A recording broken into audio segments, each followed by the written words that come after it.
Normative approach. Some of the political thinkers are of the view that different approach about the study of political science can broadly be divided into two categories, namely legal, historical and normative, as well as scientific behavioral approach on the one hand and normative philosophical approach on the other.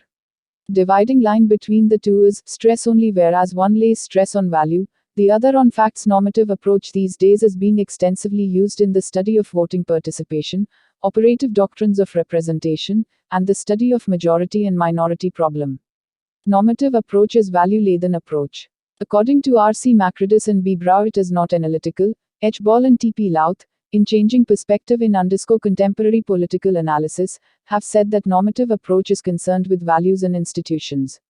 In this approach, stress is not laid on what is but what ought to be, and that is discussed more and more.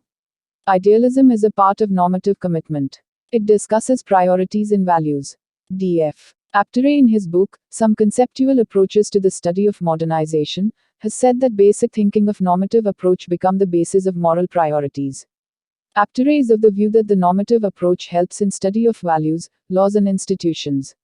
It helps in finding realities of life, it tries to find out the roots of power for studying a problem, and even doesn't hesitate to seek the help of mutually contradictory approaches and views.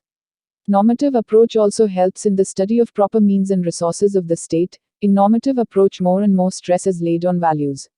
In this way, political science becomes a science of morality. The note of social behavior and social moral values can be included in the study of the subject. Along with values, norms are also studied. As we know, norms are important than the value because they are more precise and permanent or lasting. The norms can be both formal as well as informal, and with their help, relationship between social and individual values can be established.